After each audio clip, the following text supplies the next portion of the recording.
if one was concerned about interference in the US election by a foreign entity, our response to that is then one should have no problem condemning the US state for its interference, its intervention into the affairs of other states, in particular, at this moment, Venezuela, determining for that country its political leadership.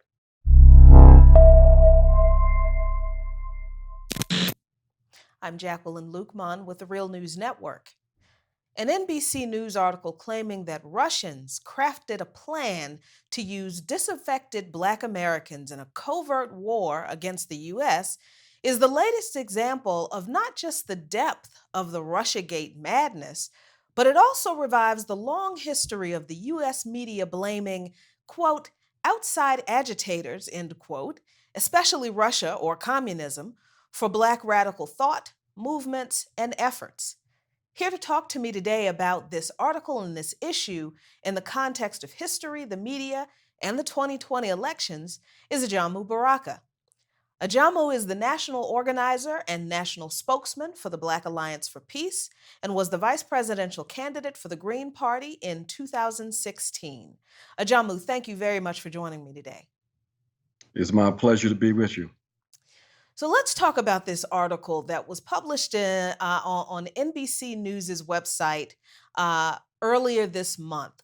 What's being alleged in this story is that Russia allegedly floated plans to, quote, exacerbate, end quote, racial tensions in the U.S. to recruit and train African Americans to carry out what is the equivalent of a coup against the U.S. government.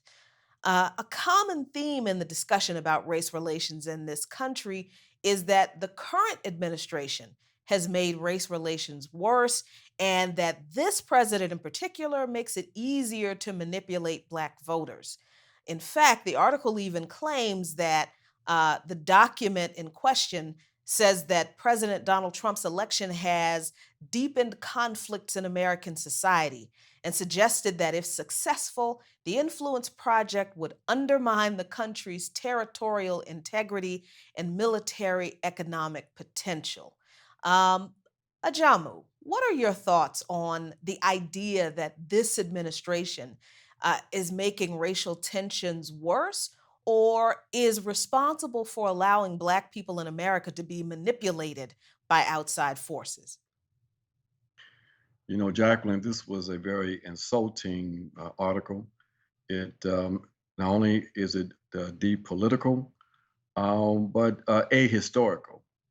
The contradictions of are facing African Americans in the U.S. Are at such depth that it is not necessary for any outside force to agitate Black people toward resistance.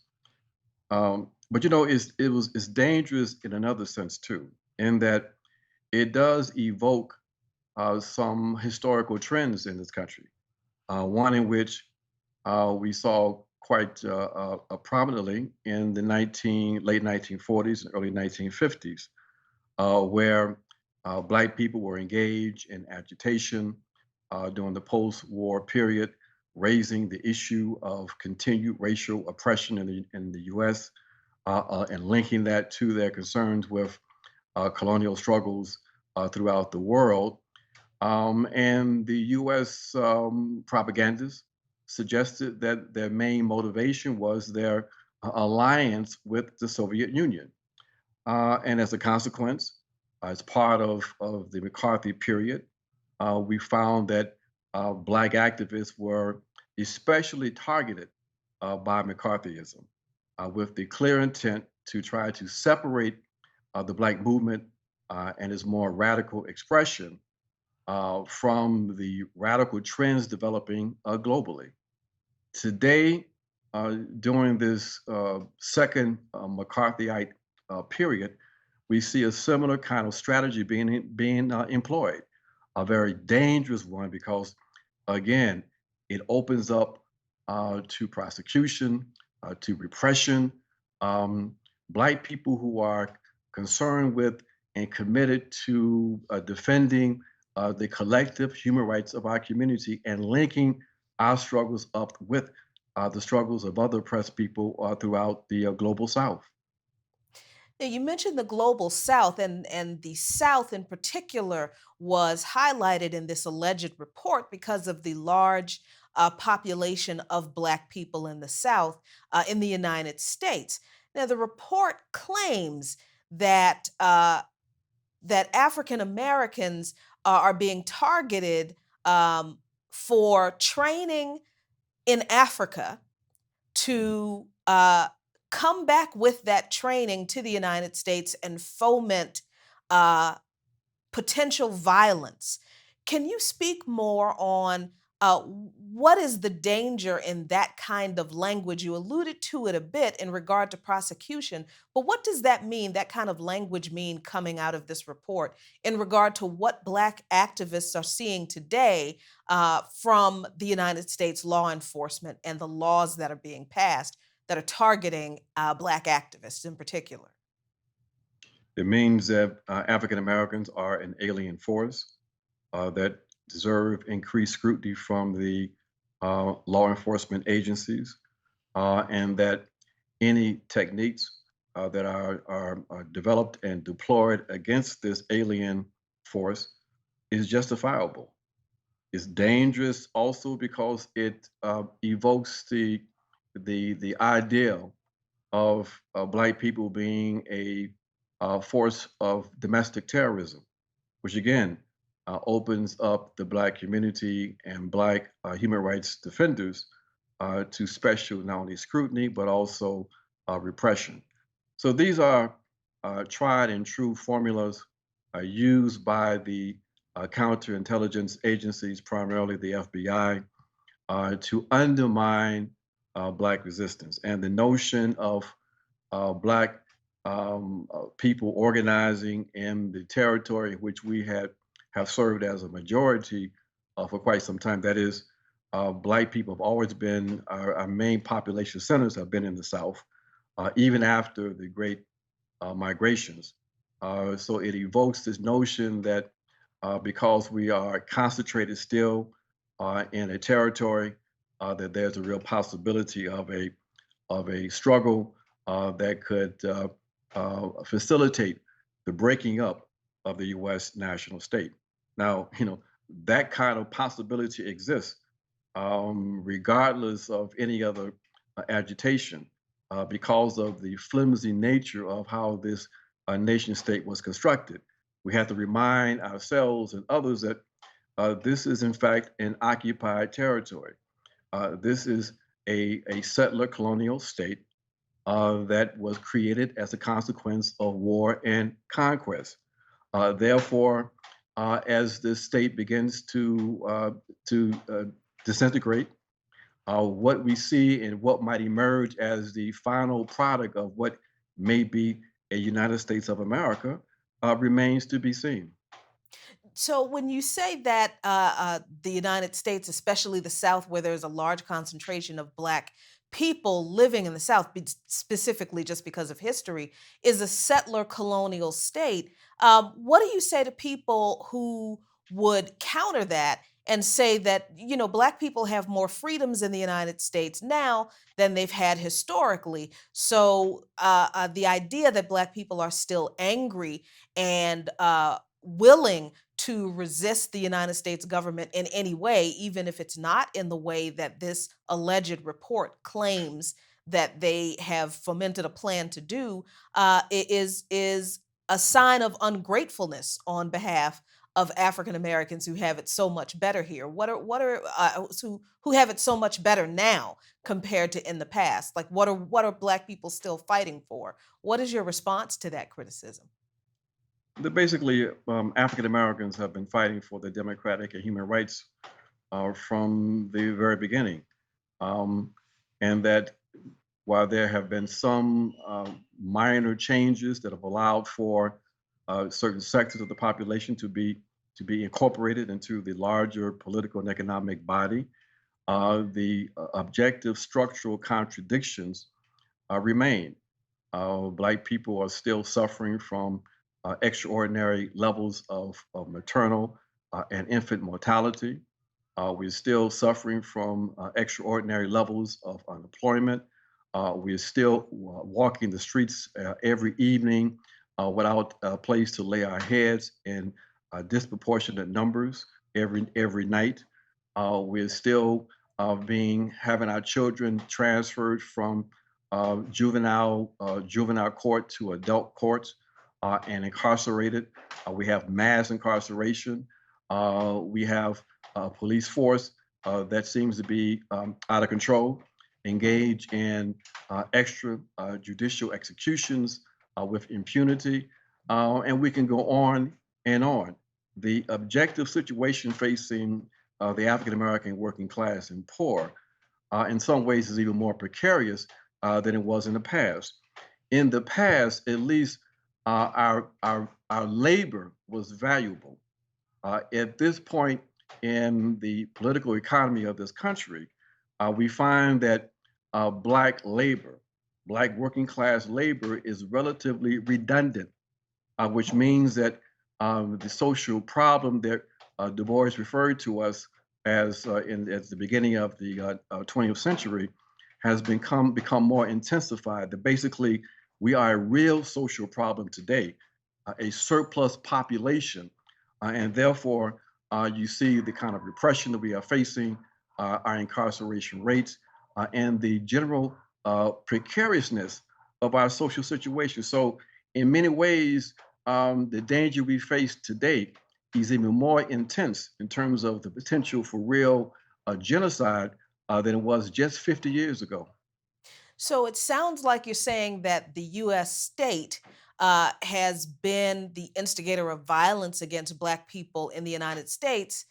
But this report seems to claim that Black people, at least in regard to this alleged plan that the Russians came up with, uh, were the ones or would be the ones to, quote, foment violence and work to establish a Pan Africanist state, end quote. That's a direct quote from the report. I want to ask you two questions.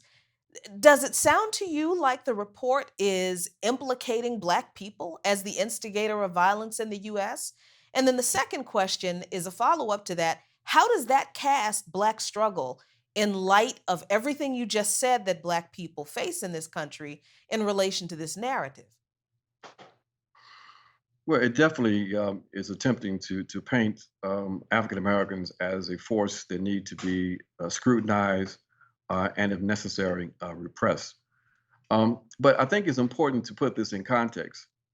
Um, at this point, with the U.S. facing a real serious crisis of legitimacy, the one population that the state is the most concerned with in terms of the development of a mass base of political opposition is, in fact, the African American population.